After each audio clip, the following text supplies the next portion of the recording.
give us, that you encourage us, you empower us, you guide us.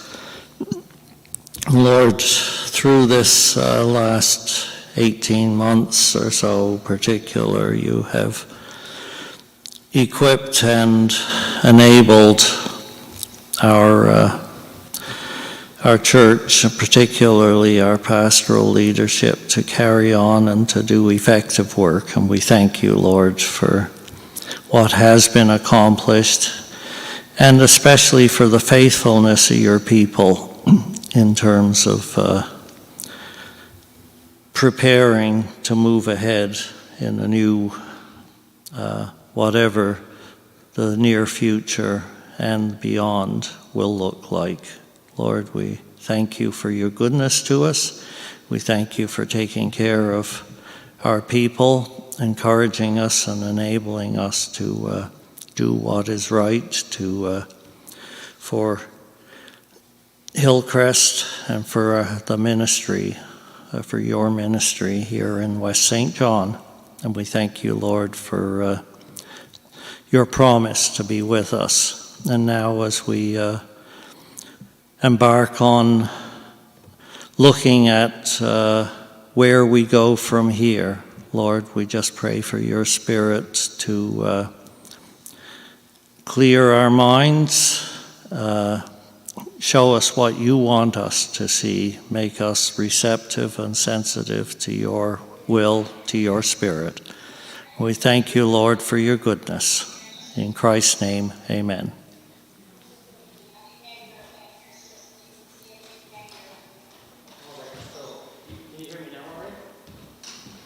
Okay.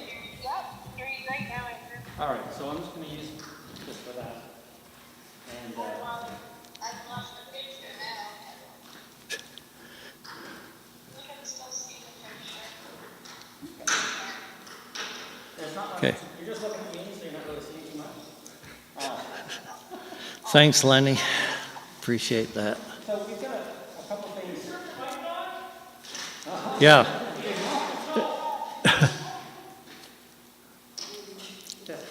Test one, two. That works. That probably helps a lot if the microphone's turned on. I was going to take my mask down there. Thank you. We've got some new equipment we're working with, and yeah, we're learning lots here in the next little while. So I'm just going to turn my volume down on that. So there's just a couple things that we can deal with before the projectors get our little presentation going. So last night at our board of directors and deacons meeting, we had the new job description, and it was approved. So I sent out via email tonight to everybody. I'll print off some more copies here. I just wasn't able to get any photocopied ready for tonight because I had a couple more conversations to have today to make sure we had everything every I dotted and every T crossed. So that is ready. I emailed that out so you guys can have a look at it. You're allowed to forward that to other people. We are going to be talking to convention here in the next day or two. There's a little bit of process that we need to do there.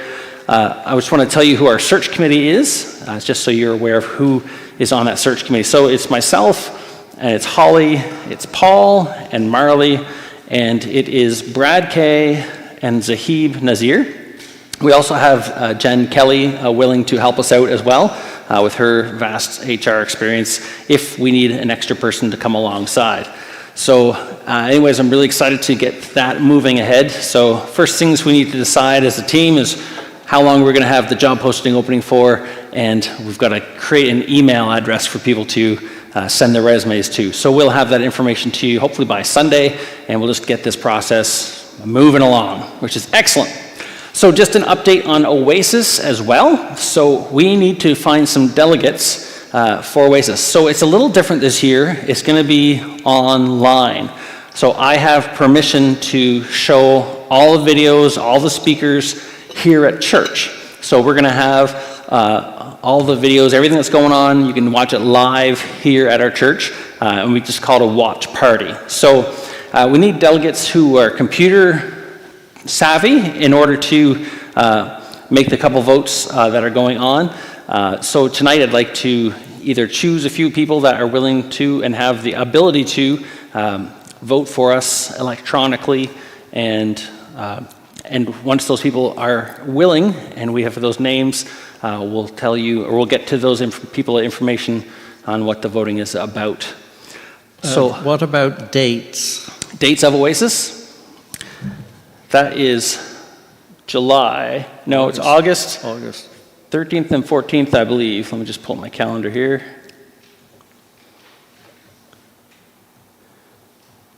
Maybe it's 15th and 16th.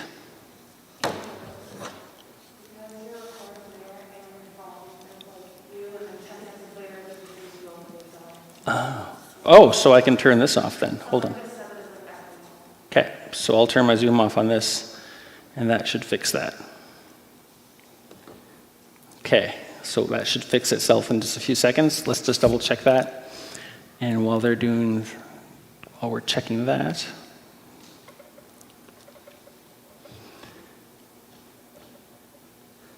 they make it look so easy on TV, don't they?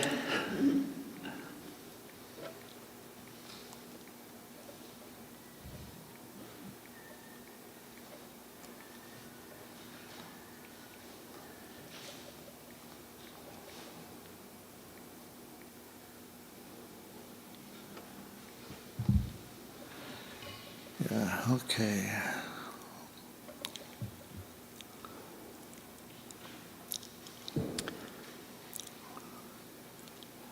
Yeah, so it's August 13th and 14th. And so it begins Friday at 9 o'clock in the morning, and there's a few sessions from 9 till about 12:30, and then break for lunch. You'll have to provide your own lunch because I'm not sure where we'll be at this point, so you just have to kind of plan on being safe. And then in the afternoon, there's more opportunities to connect with people. And then at 6:30 at night, there's some more teaching and prayer. And then Saturday morning until about lunchtime again. So anyhow, there's some different opportunities. There are some Zoom rooms where, if we want to, if you have your own device, you can connect to the church Wi-Fi and you can connect to some of these Zoom gatherings. Anyhow, if that is of interest to you, we don't have to go into all the details right now, but you can give me a call and we'll make sure that you're hooked up and set up to take part in that. Well, I just want to check with the sound. Is that a little bit better?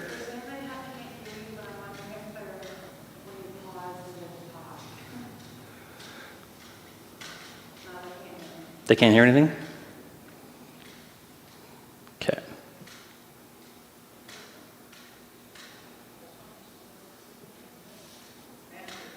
Yeah. Hello. It was 13 and 14. 14th. That's a Friday and a Saturday. I'm looking at the schedule. It's 9 a.m. till basically the end of the afternoon, unless you're there for the get-together on Thursday evening, or Friday evening rather, at 6:30, and then Saturday again, 9 a.m. until sometime in the afternoon. So you can look up CBAC Oasis and see the information.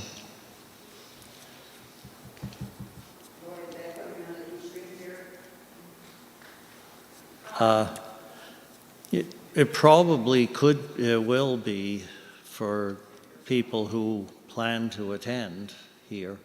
Okay, we project it on these screens. Yeah. You can hear Roy now. You're probably hearing him through my phone. You just fix it? Okay, I'm going to mute Yay. myself and see if they can still hear us. Yeah, we're sorting out that 10-second delay problem. Yeah. Is that right? Even if it's a 10-second delay, it's okay for online, but it's if you got words over words over words, then Yeah. yeah. Our key guy, Jeremy, is working tonight, so Our other Jeremy. Our other key guy, Jeremy. Okay, so that seems to be a little better online? Okay, excellent. Well, let's try and maybe figure out if there's, what's the process for delegates in this crazy situation, do you think? Okay, I think the process, we have always, because of our Hillcrest, because of our membership, has always been entitled to 5 voting delegates from the congregation. And then, of course, the pastor's official staff get to go anyway and participate. So we will entertain nominations to attend, but the problem, of course, is it is a Friday and a Saturday in the middle of August, and is anybody here present that I can see willing and wishing to attend the Oasis sessions on behalf of Hillcrest? I'm looking for either volunteers or nominations. And I see none. At this point, I think will be appropriate that we set this aside with the intent that if we have volunteers or nominations that are accepted by the nominees, then, and those names are presented, we will bring that information forward to a congregational meeting, whether it be a Sunday morning service or whatever, in order to ratify the names of delegates who will vote on behalf of Hillcrest at the business sessions. And there is information and the documents for the business sessions. They're available on your device, whether it's computer at home or whatever. CBAC Oasis, Canadian Baptists of Atlantic Canada, Oasis 2021. Okay, so I think we'll, of necessity, defer that. Nobody's phoning in to say, I want to go, I want to do it. I haven't seen anybody raise a hand. So I think we'll, Sterling. Theoretically, this should have been done in May. That's correct. My mistake. And, well, it's neither here nor there, but I know other years, like, all this information would have gone out 3 weeks or something before, and the request would have been made 3 weeks before for people to consider it and chance to think about it and pray about it. So I don't think it's realistic tonight to think that people are going to say tonight, yeah, I'll do it, because they may not know what they're to do. And they haven't read all those notices of motion, the businesses coming up at Oasis. So I know this is a unique year, of course, but I think if there is someone interested, they need to be schooled in what's going on.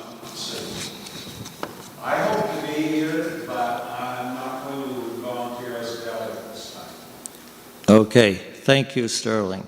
So Sterling says that, I don't know whether people could hear. I would say it beyond. again, yeah. Yeah, but basically that normally this information would have been out earlier. So anybody who has potential interest, please use your computer or your other online device to connect with Canadian Baptists of Atlantic Canada, CBAC Oasis 2021, and take a look at the agenda and the information about business to be dealt with and the other events, because Oasis is very largely a shared worship and preaching, teaching time. The business is relatively small portion of the whole event. And so we do recommend that it's really a good idea for everybody to go at some time and experience it. But it's not going to work for this year for Doris and myself. And so please check into it. And if it is of interest, please contact either Kathy in the church office, Pastor Andrew, or myself, or one of the deacons, and express your interest, and we'll figure out how to deal with it at that time. Okay? Thank you. All right. Sounds good. We're going to move on to, we're going to look at the results of our survey, and we're going to look at what have we done with that information. I'm going to give you guys some feedback from you guys regarding this whole process. And out of the survey, we've come up with the architecture of our vision. So we are moving forward. This is all part and parcel of our recommendations that we've had with Dr. Buckingham over the last 3 years. It's just continuing to move forward. And so I just want to explain, I guess, first of all, that we're not going to get from here to there in just one day or in just 1 year. You know, as we're looking to hire new staff members, we're recognizing that even our ministries aren't going to just change overnight. And so we need to start thinking strategically and thinking specifically about what are we going to do to move ourselves ahead, how we're going to lay down a foundation for the future. Because as you know, we've been pivoting as a church incredibly over the last few years. So really we're looking at 2022, 2023, and 2024. And the idea is that before 2024 is over, we'll start again to look at where we are and where we're heading next, so that we can begin this process of every few years realigning and making sure that what we have planned to do, we've done, and that we are expanding wisely in our ministries.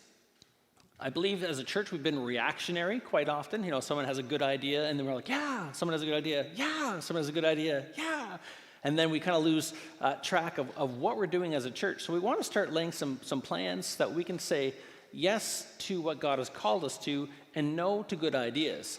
However, we want to, you know, when people come with a good idea, we want to take it and we want to harvest it and we want to look at it. And then we want to, when we do implement it, if we implement it, we want to do it intentionally and wisely. So we don't want to be reactionary in our moving ahead. So great ideas, they're going to come, but we want to make sure that if they don't line up with where we're heading right now, that we put them aside until such a time as we can actually do them. So this 3-year plan really is to get the core of our church healthy and in a good position. Really, we're following a simple church kind of model, and I really expect in the next little while, I am really expecting a harvest. And you've heard me say that in back in the 1900s, after the Spanish flu, was the Roaring '20s. So I am literally expecting a time of harvest. And I want us to be ready for that, because I think people are hungry and thirsty for connection with people. So this post-COVID world is going to be quite a challenge. I'm also seeing that people are moving back to New Brunswick. Have you seen that? The housing industry is out of this world right now. There are people moving back to New Brunswick. And I want to be ready. I mean, you look over there and there's all these new houses coming in. Like, there's people moving to our area and they will be looking for a church family to become part of. And I want to be ready. And there's a third point, and I can't remember what it was. Right, reactive leadership. We already hit it. Okay. So the next thing I want to talk about is this idea that we're prepared and we're intentional. So to do that, we have to lay down some tracks. We have to lay down some direction for ourselves. It's the 5% that we're talking about tonight. 95% of the work is the nuts and bolts, it's the little detail things, but what we have to agree upon tonight is implementing the 5%, looking at the tracks that we want to lay down. You'll see, like, over here you got a picture of a train, and Roy's into trains, very much so. And you know where you lay those trails down, I mean, that's where you're going to go. That's where it goes. Right, same as cement. If you're going to lay cement and a good foundation like we're talking about, you've got to map it out. You've got to decide, what are your primary goals? How big is this house going to be? What's the size of your project?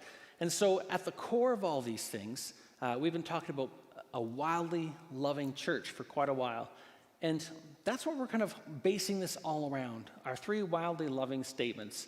A bit of a simple church model in some ways from the church ministry stuff that we've been looking at for the last few years as the deacons team. And so as we look at our 3 wildlies, we had the survey go out to our church. We had Kay Jo, she was one who was able to compile them for us. She put a lot of work and effort into that, and I really appreciated her doing that. And then David Steves assessed all the information that came in. There was 26 some pages of information that came in. It's a lot of information to digest, and I'm not going to print off 50 copies of 26. No, we don't want to kill a forest. So I'm just going to give you a couple highlights here. The deacons and the board of directors have all seen the general results. It's a 25-page document. And I'm going to explain to you how the survey results, with some quotes from the surveys, influenced how we designed the architecture for our vision. So the top 4 key discussions that kept coming up time and time again in the surveys was, first and foremost, next generation ministries. That's children, that's youth, that's our young adults, that's young marrieds. That was so important to people, huge. Next was governance, the way we do church.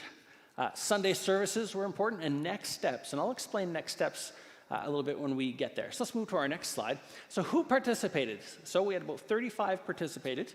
That's almost a quarter of our church. So the age groups, so we had 15 to 25, there was 2 of them. 26 to 40, there was 3. And then you come to the majority who are over 40. There's 18 under 60 and 12 over 61. So when I read that and I hear about who it is that mostly participated and their heart for next generation ministries, I got really excited. I was like, thank you for that being on your heart. So here is just that this isn't as important, but wanted some information from you guys to know, okay, how do you feel that we're doing as a church? It's a little tricky because it's COVID-19, right? So this was just some basic information, some areas that we were strong in, some areas that we were not strong in. So the ones on the far left were kind of ranked some marks, some poor, and the ones on the far right are don't know, and then it comes to excellent. So we rated Sunday morning sermons, worship music, preschool and children's ministry, student and youth ministry, young adult ministry, seniors ministry, recruitment care, celebration of volunteers, clear next steps for spiritual growth, small groups, welcoming hospitality, generosity, tithes and offerings, in other words, community outreach. So a lot of things we were in the middle, but our young adult and student ministry and children's ministry were kind of low beyond other things. And so that again shows us that there's a great concern for that. I'm not going to spend a lot of time on this. This was just some general information. In the survey as well, there was some general information that I wanted to know about our online services, and that was just for my own information. So let's keep on moving ahead here. So when we look at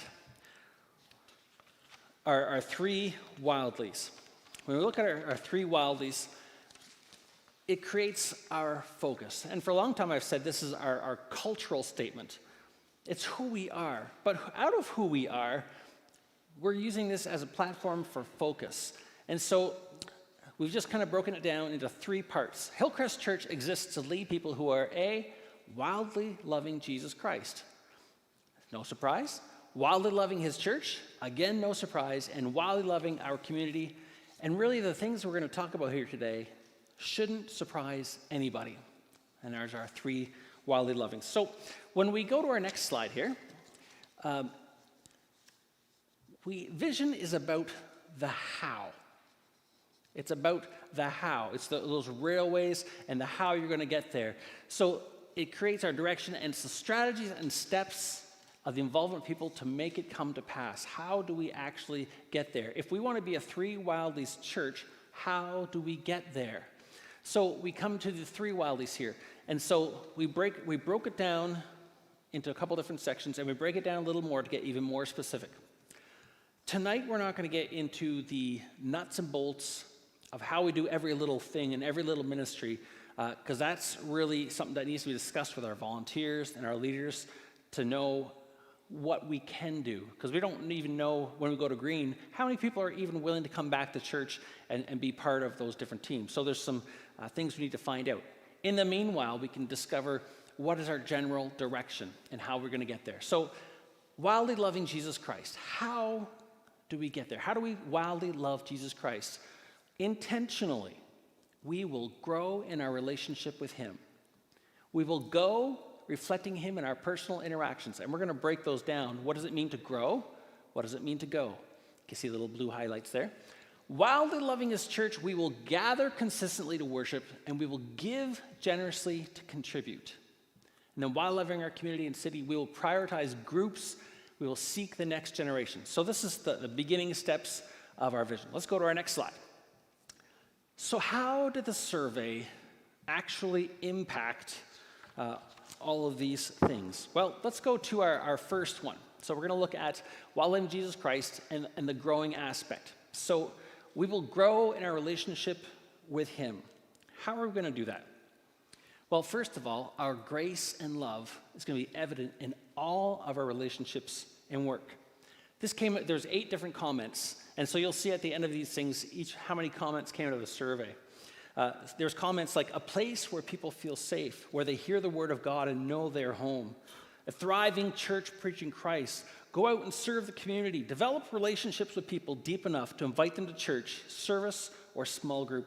Focus on God. So there's some of those attitudes there. Our next steps will be clearly communicated and readily accessible. There's 19 comments here. What are next steps? So when I'm envisioning next steps, one of the things that we struggle with is the fact that there are so many people that we find want to become members, they want to be baptized. How do they do it? How do they set up courses and classes?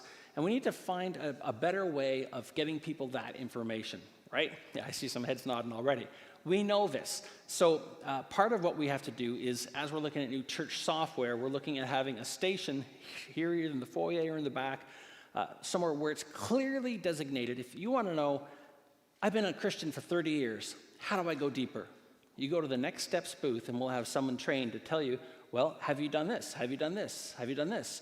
Do you know are you a member of the church? Are you baptized? Are you part of a small group? Have you ever served on a team? Do you know your spiritual gifts? And so we'll have a place set up where people can either sign up for small groups or sign up for those classes. They can become a member. They can become baptized. So it'll help with those next steps. We're really missing that as a key way to partner with people that have been to the church for maybe 40 years or maybe a month. How do I get involved? What are my steps to take? And so we want to clarify that and clearly communicate that so that we can intentionally grow in Jesus Christ. We had so many comments in this. Comments like more people to help in visitation to people in hospitals and homes. More participation and commitment from our existing congregation. Get everyone praying and working towards one goal. Spiritual care for the recipients. Increased membership.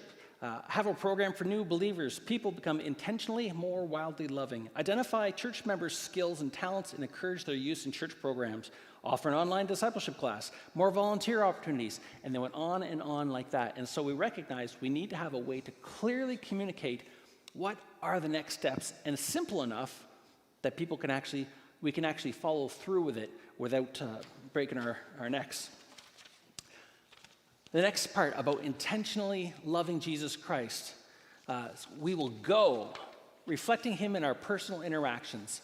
And so initially we put our invitations will be relational and intentional. We want to become more intentional about inviting people to become part of our family. Those were 13 comments, to become a soul-saving church, more events that include the community, have more community-related activities, pray for discernment, follows direction, witness and show by example, reach, fellowship, passion to save the lost, And on the comments went along those ways. And so we recognize that people want to invite. So we have to, A, create events.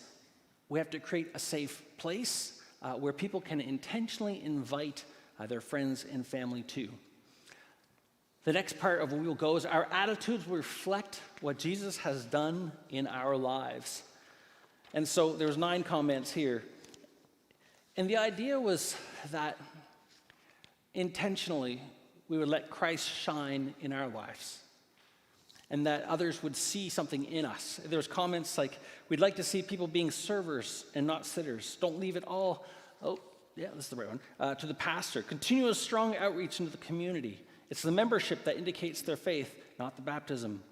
Anyways, lend volunteers and equipment to other churches and situations, make our building more accessible to the community. And so in our personal interactions, we want our attitudes to reflect what Jesus has done in our lives. A lot of times when we're in a business meeting, or not a business meeting, but say a deacon's meeting or board of directors meeting, when we come to a tough decision, oftentimes we'll ask this question: what is wildly loving in this situation look like? And so that helps us to define how we treat people and how we reach out to the world around us. Next is we will give generously to empower the ministry work. So when we talk about giving generously, am I on the right page here? Sorry, don't mind me.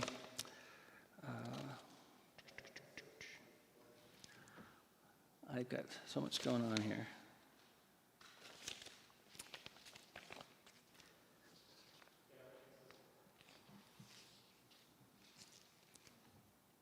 Yeah, I may have, I'm not sure if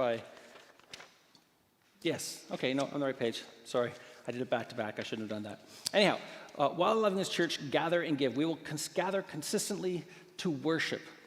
Our teaching will be biblical, relevant, and applicable. In other words, how we preach on Sunday mornings will be specific, and how we teach in our small groups will be specifically, and we'll target better an audience in order to reach out in a loving way. We've heard Dr. B say many times, when you're preaching on Sunday morning, it's got to be something practical that if someone who's never walked in your church before, who's never heard of Jesus Christ before, they'll come in and they'll be able to understand it.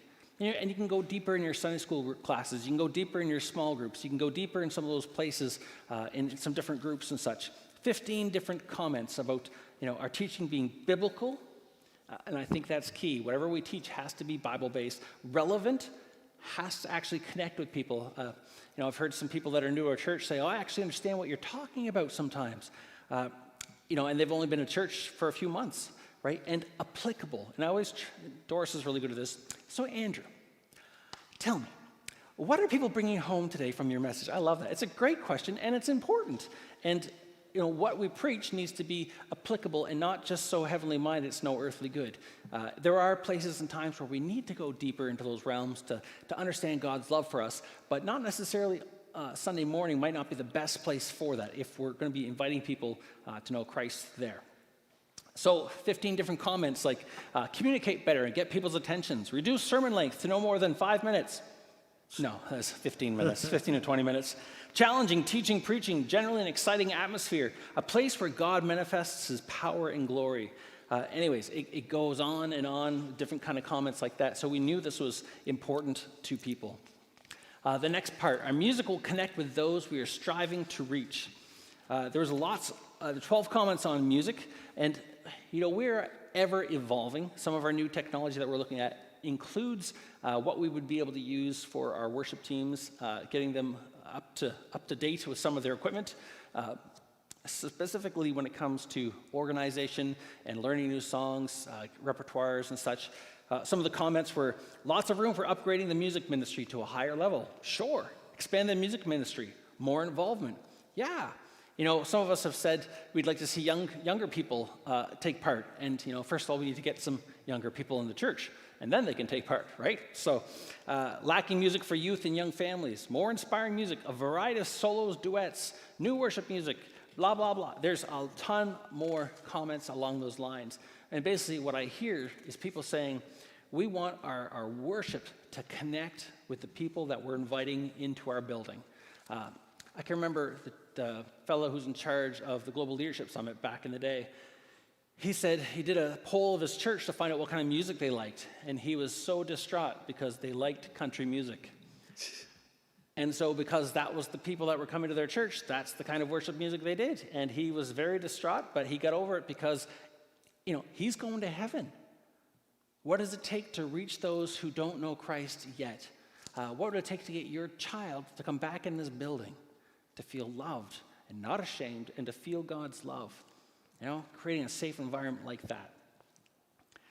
So while loving his church, we will give generously to empower the ministry work.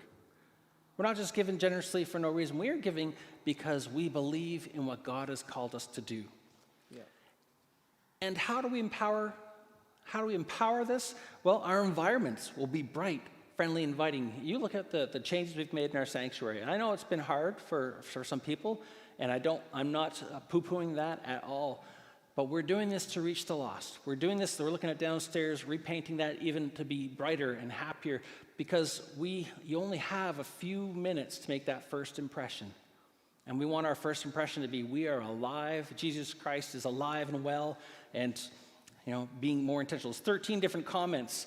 Some people were putting COVID has had an effect on the physical ministry of the church. Absolutely agree. So more cameras for better angles. I guess that's online. There's more equipment that we could utilize to make the services more interesting to all. Effective, entertaining, quote unquote, programs. Worship services be flexible in terms of time options. I'd like to see Hillcrest bursting with people from all age groups and be as welcome as possible. Anyhow, there was a lot of comments on that as well. The last one here, our staff and teams will lead with diligence, accountability, and integrity. There was a lot of comments, 24 comments on leadership. One of the things people said that kept coming up, Hillcrest has almost $400,000 go through the church each year. That's pretty generous already. Start spending money on helping people instead of prettying up the building. Well, how do we do that? How do we do all those things? Hillcrest Church could better utilize a facility to service the community, increasing awareness of our church, complete a major overhaul of governance, seek strategic partnerships, restructure as needed. Smoother means of governing HBC needs to be established. A leader in digital services, a place to gather for various events and church services, more volunteers, new staff, whatever needed to move forward. Anyways, there's a whole bunch more here. Optimize the use of all our facilities, partnering with other churches, partnering with other groups, continue to liaison with community groups. Can we work with some manner with the police force, hospitals, schools, mission groups, many possibilities. Work with city leaders. There's this whole idea of our leaders leading and connecting outside the building and even celebrating leader recognition and rewards of gratitude. Letting those who serve know that they are loved. Okay, let's move on to the next one here. To wildly loving our community. So we have one more slide for this one here. And I'm going through this fairly quick because A, it's a warm night, and B, none of this should really be surprising. None of this should be really surprising. This is going to help us set our goals. And so wildly loving our community, we will prioritize groups. I think this is absolutely huge. So our care flows through Soul Food, Caring Closet, and other intentionally diverse community connections. We already have a whole bunch of people not on our church, who don't come to our church on Sunday morning, who come to our church every Friday. We can do a lot better with that ministry if we're more intentional. And I've talked to the deacons about some plans. I've talked to Mansell about some plans. We're planning, when we get the go-ahead from our church, to really leverage our evangelism, our love and compassion for Soul Food and Caring Closet. I mean, George is practically begging us, can you guys do something? Give us a little pamphlet, do something. And on Fridays, we make a lot of connections to Soul Food, but I think we can do even better. And so to me, the amount of comments about this, preaching, evangelism, reaching the lost. We have Caring Closet and Soul Food. What about exercise, childcare clinics, cooking, crafts, a bigger outreach for the community, expand upon the existing food and clothing ministries.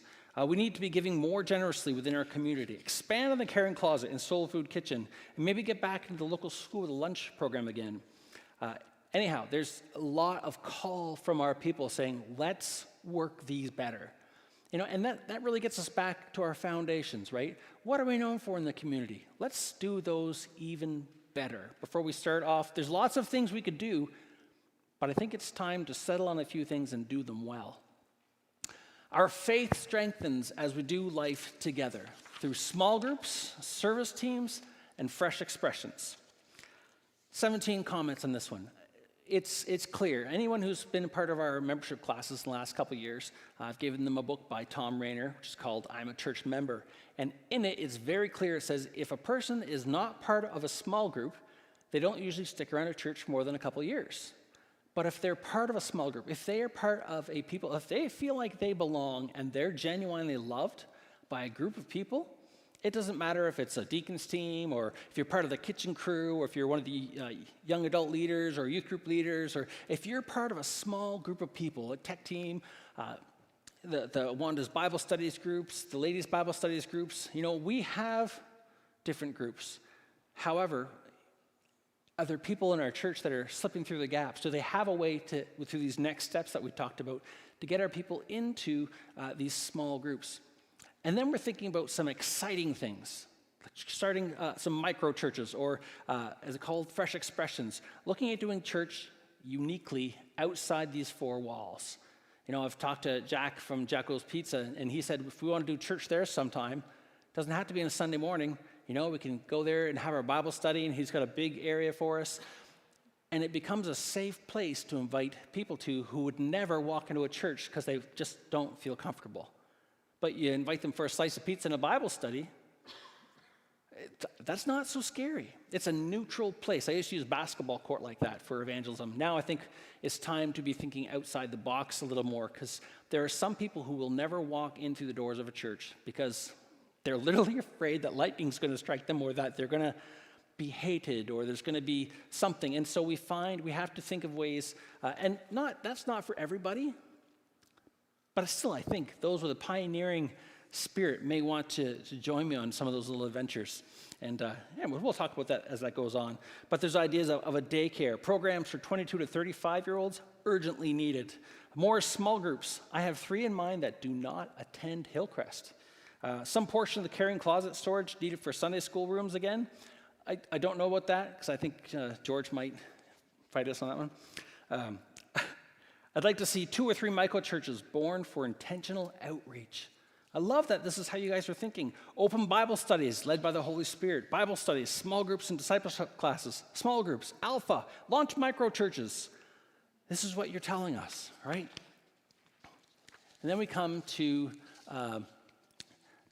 there was so many comments about our next generation ministries.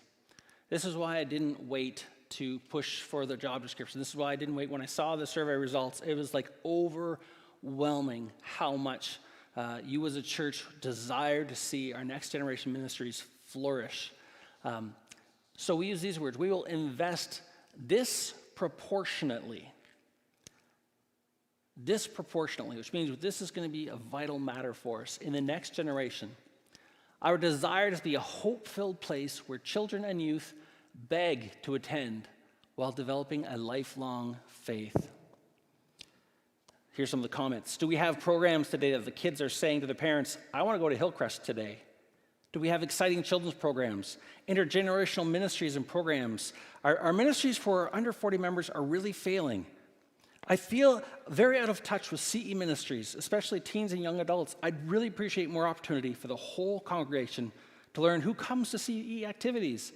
We really need a champion for children and family ministries, single adult ministry choir. We need to improve the positive steps, young people, youth in the weekly services. We need children's and youth programs. We have reached the point of many church that there needs to be a growing focus on next-gen ministries, including youth and children. We want to see young people, youth in the weekly services, young families and teens. We've reached the point, I just said that one, children's and youth programs. I mean, there was almost 50 comments along those lines. And so when I think about the job description that we've posted, it's pretty huge. But the thing is, our children's ministry is where we need to focus first. And like I said, not everything is going to happen just overnight. We need to systematically plan and develop strong ministries. And last but not least, intentionally passing the baton to emerging leaders in order to guarantee our continuing effectiveness. 10 different comments on that. And I hear this at a lot of meetings I'm at, whether it be deacons, board of directors, trustees, this desire to empower others, to take steps of trust and put people who maybe do not have as much experience on some of our teams so that they can learn. People said things like, experienced leaders and uninvolved seniors, too, need to spend time with younger Christians. We need more people in leadership under the age of 40. The church leadership and their views are aging. Oh, I'm over 40 now. And they're right. There's got to be a point in my life, sooner than later, where church is not going to be done my way. And in fact, in many ways, it's already moving that way now. And that's okay because I'm already going to heaven. What does it take for us to, I think Kevin Vincent was the one who said it, what would we want? What would we do? If our kids were out west and there was a church out there willing to do anything to reach our kids, we want to be the kind of church that parents out west are praying that their kids come to, that they come and meet Jesus Christ, that they come and meet Christians like you. The younger generation needs to be inspired to take on responsibility and make use of their gifts. Anyways, the survey gave us a lot of information. The survey gave us a lot of feedback, and it wasn't very surprising, but it was clarifying because there's a lot of things that we didn't talk about. We didn't talk a lot about international ministries. We didn't talk a lot about mission trips. There's things we didn't talk about, and it's okay. It's not that those things are not important, and it's not that we're not going to do those things. But for right now, for the next couple of years, this is what I'm proposing we focus on. And that you trust us as leaders and the CE team and the deacons and the young adult leaders and the children's leaders to make some changes and to move ahead and focus on these things. This is simply the structure that we're going to use to say yes to things or no to things. The simple church model tells us that if you try to do too many things at once, you don't really do anything well. So my plan is over the next couple years can you go to the next slide? I think it's there. I think I want to be able to make some specific goals, and so that when we come back together, down there? Okay, that's right. I'll just tell you off the top of my head. So my goal is that by November of 2021, we would have some of these things in place already. I don't know if we'd have another staff member in place or not. I'm not sure. But to move some of these things ahead and start to get ready, my first thoughts are towards soul food and the caring closet and how do we really leverage those things. And of course, we've got in the background, we're looking for a new champion for our next generation ministries. So we want to start getting some of these things in place so that if we're able to do Christmas activities, we're able to, is that it? No, that's right. So that by Christmas, we'd be able to start advertising for what's coming in January. So I see our September as more of a soft launch as we learn our new technology software, as we get people trained up. We're going to have to do some training with all our leaders for both how we do our giving, how we do our children's ministry, because we're going to have new software, how people get connected to our church. There's a lot of things that need to be put in place that I'm hoping that by November we'll have the structure laid out with the right people in place, with the right kind of passion and attitude, leading those kinds of ministries, so that when we're ready in December, there it is. Thank you. You're really good. So it'll take a little while to get some of these things in place, and God may be even so fit as to send us new people who will fill the gaps in some of these things. So, what I'm hoping as well is that we will put together some actual clear goals and actually have some reports back to you quarterly in the next couple of years. Especially when a new champion comes for our children's and youth ministry, what are our goals for that? How are we going to get these things in place? How are we going to do these things? And so I'm hoping that we'll be able to, look, there it is, right there. You guys are awesome. Just so we're faithful and intentional with our goals and plans. so that we can measure, hey, have we done what we said we were going to do? Or do we need to work harder at it? Or those kind of things. So I think it's a step in the right direction for us as a church. I don't think we've done this much since I've been here, and part of that has been a learning curve for me. I think being mentored by David Steeves and Laurel Buckingham Institute, Dr. B, has been very helpful for me. There's a lot of you around the church that have really come alongside and really been a strong support to help me grow as a person, as a pastor. I am not perfect by any stretch of the means, but I am learning lots, and I'm feeling very confident about moving ahead in these directions. And I guess tonight I'm looking for your support. But before we do that, I guess there's two things I'd like to say. First is that the board of directors and the deacons had a presentation brought to them very similar to this, if not the exact same one. And they were in unity, and they were in 100% agreement with moving ahead with this. But we want you to know, above all else, that, I didn't just sit down and just make this up and say, this is what we should do.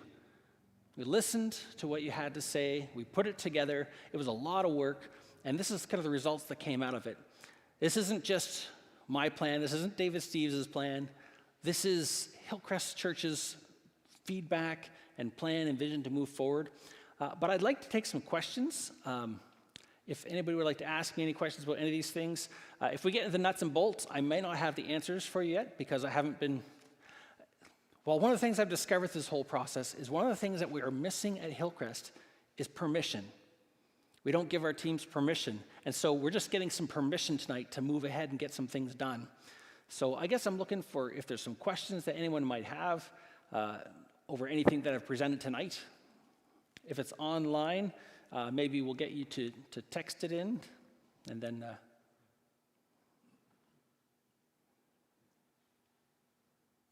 Okay, Sherry Thorne. Sherry? I wasn't able to see the results of the survey on the graph that you put up. Sure. It was a little small. I wonder if you could have that emailed to us. Sure. I think it would help to put things in context Yep. in regards to the priority areas that you have, Yes. as well as the goals that seem to be flowing from those. Yep. That's the tally sheet. Yeah, I can do that.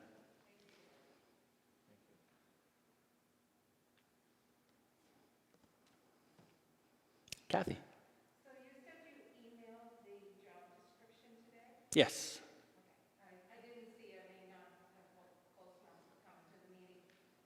So can you just, in a nutshell, explain a new generation pastor? I heard you say at one point online that it was encompassing a lot of different areas. Can you tell me exactly what you're wanting? Oh, sure.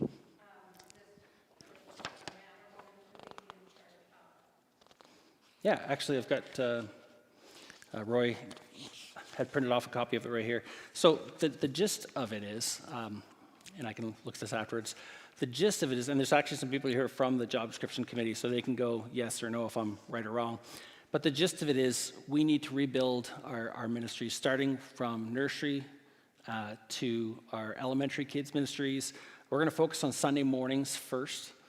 And then we'll work towards our midweek programs for our little kids. We also need someone to champion for our middle school and high school groups.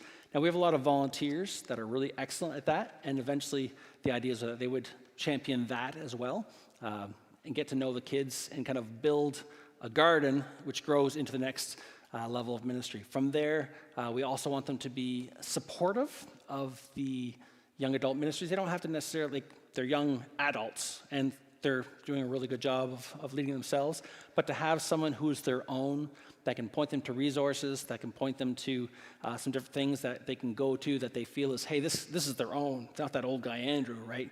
So you're not supposed to nod to that, guys.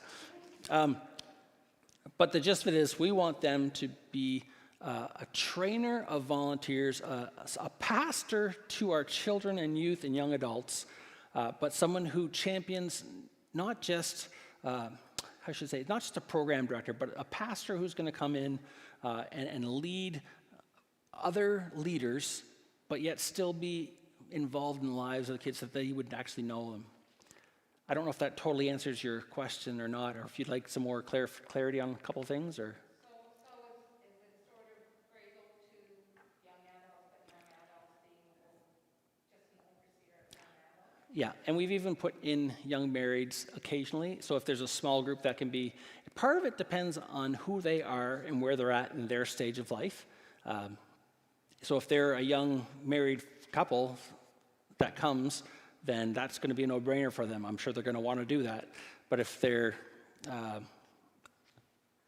maybe they're a single mom, and their heart might be more towards spending time developing programs like Mums and Tots, so you have groups. So part of it, we want to keep it flexible enough that it reflects who they are and where they're at, but we want them to have their hand on the pulse of our next generation ministries. And it's not that I'm going to be a complete stranger either. It's like, if they need help, but I'm going to try and keep my nose out of it, so to speak, I love kids, so that's going to happen. Well, we have really great volunteers, and it's terrible we're seeing the volunteers that's good, but the person, whoever it is still going to be fairly hands-on Yes. to get to know the children. That's a pretty big mandate for one person. It's huge. I also thought that when I heard you online, you said that you were hoping they would handle the home groups as well. I don't know if that's realistic. We actually took that out of the job description. But I thought that a guy or a girl was getting set up for people. Yeah. As I was thinking about the home groups, I think whoever we have in charge of the Next Steps program, I think it will just make sense for whoever that is to really have a big part to play in our home groups, because it'll all be, people will come to us and say, well, I want to become part of a home group. Well, they're going to have to know that information. They're going to have to know what home groups are available that are open to more people joining them, which ones are full, which ones might fit them better, or which ones are coming up, that kind of thing. So that person will be the one administratively that will know where to point them. Yeah. But how do you see somebody championing ministry For home groups? for recruiting and getting them going? I see that under my role to do that. Like if I'm not having to do what I've been doing for the last couple of years, then there's other things I need to be focusing on. And I think causing this vision to happen will be probably more of my role in a lot of ways, to make sure that these things are happening. So to make sure that we've got someone in charge of that kind of ministry, or how do we model those kinds of things. And, Do we still see that as our discipleship, our key discipleship facilitation? I think, I know there's other things like you're going to Jacob's and doing that. I can't remember the term. no, that's all right. Yeah, fresh expressions. Fresh expressions, yeah. I understand that part too. But I wondered if you're still seeing home groups as a big part of your discipling ministry. It might not be where someone starts, and then it might be where someone starts. Kind of depends where they're at. So the idea is as a Christian, we should be constantly be moving further along in our walk, so that walk of discipleship. So the thing is, I guess, is to find out where they're at personally, and then find out what do they feel. These are the next steps we've identified. So it'd be like baptism, membership, small groups, service groups, and things like that. So I think there's 5 in total that I've identified.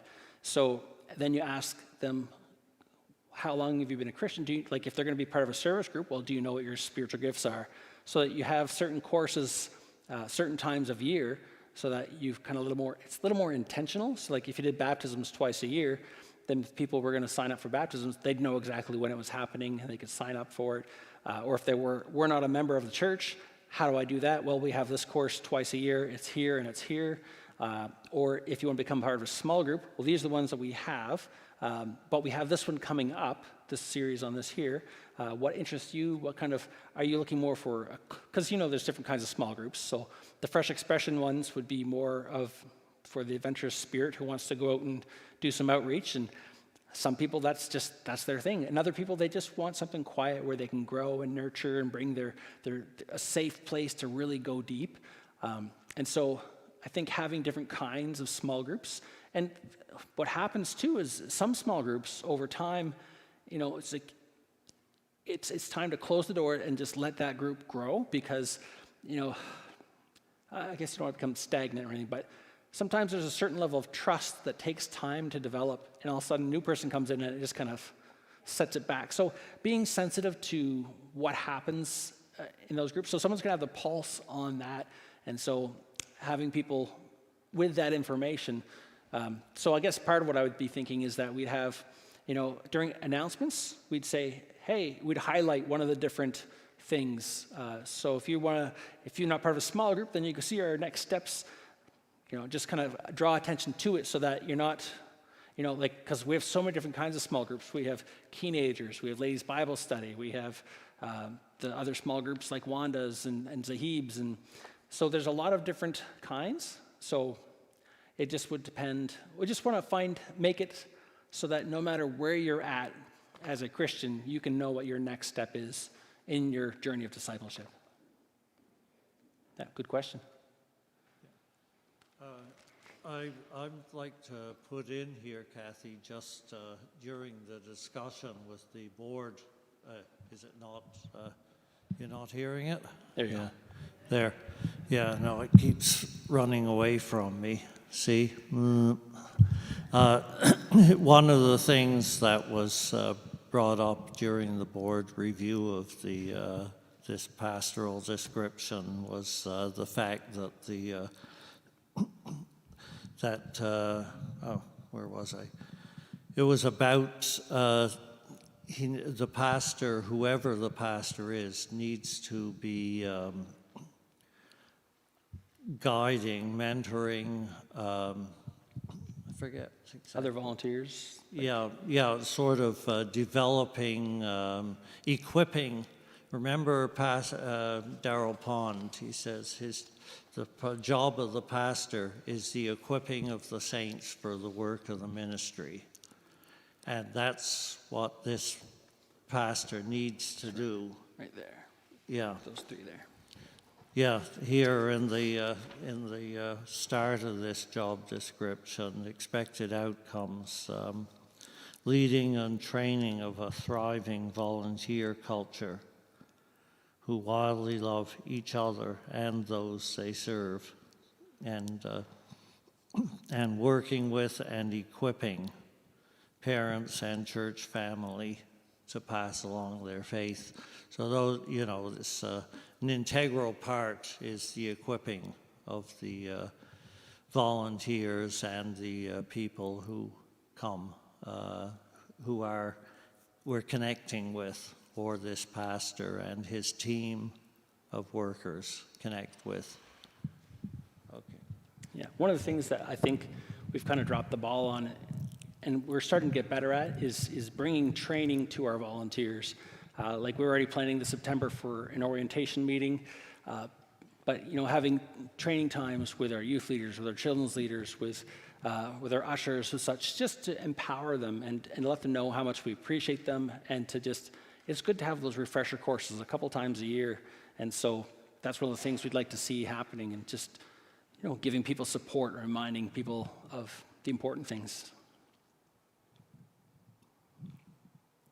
Any other questions or discussion points? No feedback over online, eh?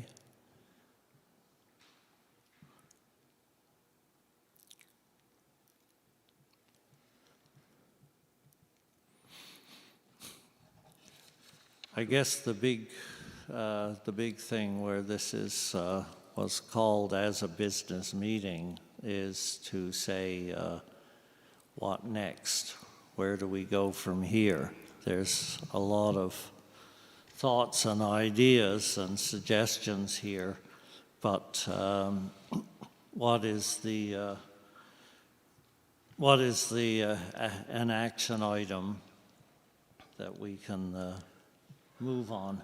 What I'd like to see is someone to move that we adopt this as our vision, as the architecture for our vision, and I guess that's the first step. And after that, I guess what I would be looking for is permission to implementing this vision and reporting back to you what are our first steps that we're taking to make this happen, and then what are our results, when do we hope to have these done by, and start laying out a plan for what this looks like to get this done and in place. So I guess the first step would be if we would want to adopt this as our vision. Okay, so there's the challenge and the opportunity. This vision statement, I guess, collection, all this that Pastor Andrew has presented to us as a vision, do we as a church want to adopt this as a guiding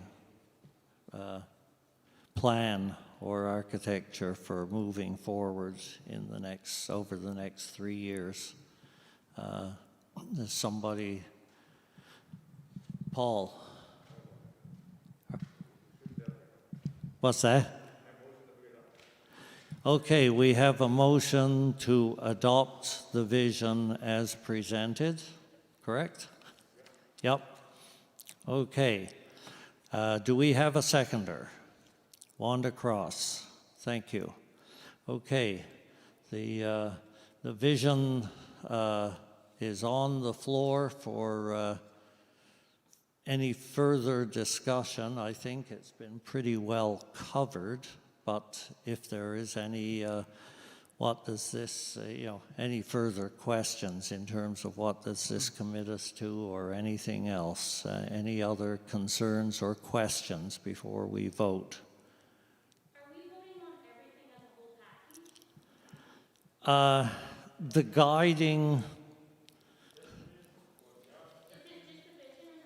Just the vision. it's just the vision. The job description would be one of the implementation steps towards this vision, because the vision does point us towards next generation ministries, and the job description obviously is aimed in that direction.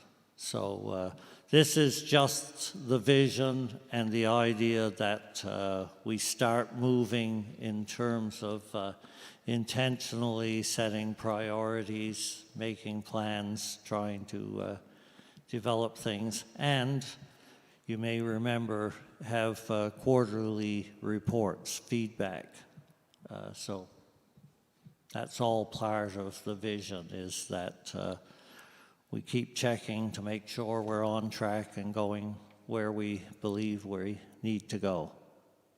Yeah, at the last May business meeting, the church voted to move that the job description task force would get underway and that they would present it to the board of directors and the deacons. We also presented it to convention, CVAC, to their youth and family director, and we've got their support 100%. So I emailed that up tonight for people to see. So from the May meeting, we were told that if that was approved, then we could form the search committee. That has been formed, and we're starting to move on that probably today or tomorrow. Okay. Are we ready for the vote? Ready for the question? We're voting on accepting the presentation and this document as the vision for moving forward at Hillcrest Church. All those in favor of the motion, please raise a hand. Okay. Any opposed? Thank you. The motion is carried. Great, thank you. Thank you. Okay, now, do you want to, I think the job description, et cetera, as you say, we dealt with that largely at the May meeting, Yeah, and it has been reviewed and approved by the both the deacons and your board of directors. Yeah, and so I emailed that out. I'll put it on Facebook tonight as well. That way, if you have someone in mind that you know would be a qualified candidate, then you can send them along. I'm just waiting to get an actual email address so that people can send the resumes in, but we'll form that the next day or two. So by Sunday, I'll have that information for you, and I'll bring that to you, to your attention, so you'll know where that can be sent to. Thank you. Cherry, actually, the document I printed out for everybody tonight does have that, those figures in it. It should have it on the inside. Is it Yeah, not? should say how many comments, well, Or not the comments, but the, yeah. I don't remember seeing. oh, it does not. Sorry. I thought for sure I did. I emailed it to everybody. I went to list.everyone. Okay. Sure, I can do that. Okay. Yeah, No, no. no. What's that? Not a clue. No, we haven't received any resumes yet, and we haven't posted No. it yet. So there's a few. No, the candidacy will just be, because the job description has been approved last night by the directors and deacons, and because of that, and we have to send it out to where potential candidates might see it and be informed about it, and they'll come to us, hopefully, over the next weeks or months, whatever, and the search committee will assess and come back to us with feedback about how many candidates they're talking to, and how many are looking like potentials for filling the need that has been identified and is covered by this job description. Yeah, one of the things we're looking at is new administration software for our church, and hopefully that will help to ease communication for volunteers and for getting things out in mass emails. So I'm not sure what happened there, but I'll make sure that I post it on Facebook tonight, and I'll do my best. We'll have some copies here in the church building as well for those who can't. But if you're watching this and you haven't gotten an email, please just send me an email and I'll get it to you, because I'm obviously missing something. Yeah. Okay. Thank you. I think that covers the intended business. Marla, do you know how many people are online right now?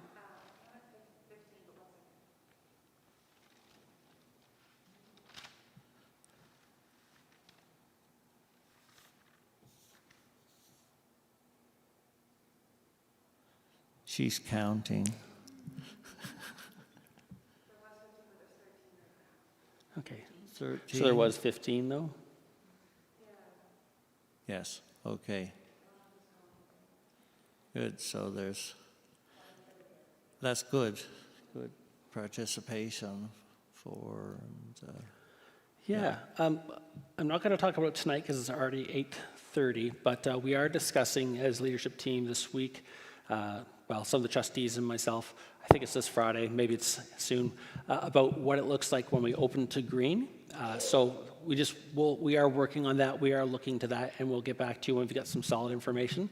But one of the things I want people to know is if you feel comfortable wearing a mask and you would come to church, that's totally fine, because we do recognize that the Delta variant is still out there. The vaccination doesn't make it so that you can't get COVID. It makes it so that you're less likely to die and less likely to go to the hospital. So if you come to church and you want to wear a mask, that's absolutely fine. And you may even see me wear my mask from time to make sure that people feel comfortable and that you feel safe. So anyways, we're working on all those things just so you can be aware that we are thinking about it, we're looking at it, and we're pretty excited about it. Anyhow, Yeah, there is, we were shown a list of things to be considered when the province and the country goes back to green. Lots of little things to consider, and we will be working on that this week to just to give everybody comfort that we're not going to do silly or irresponsible things.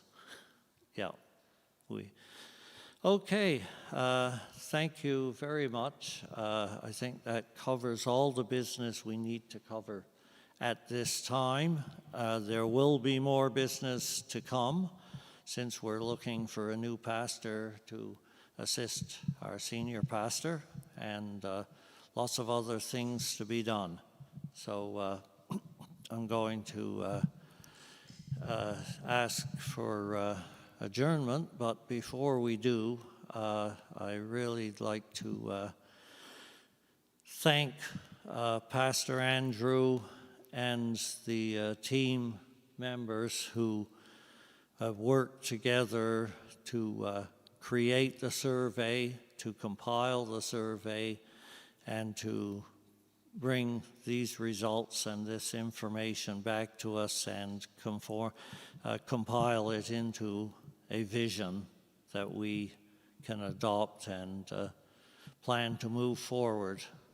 I really appreciate all the effort, all the doings that are going on. And I'm going to ask for a prayer of dismissal. Paul Beal, would you lead us in a prayer of dismissal, please? Thank you.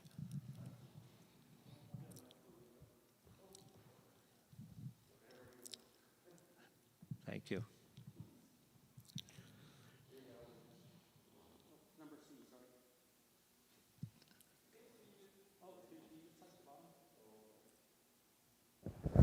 Okay, thank you. That works. Dear God, we just thank you for the guidance that we know that you've given us here as we move forward with this new vision. Yes.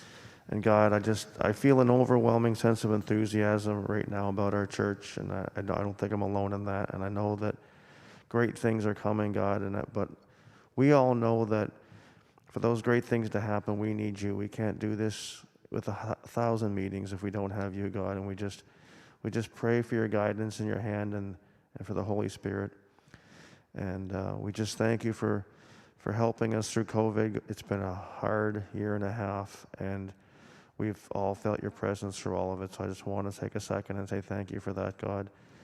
And I just pray that when I know that you'll be with us as we reopen, as we move forward, God. And I just want to say how much we love you. Amen. Amen. Thank you. The meeting is adjourned. Thank you all.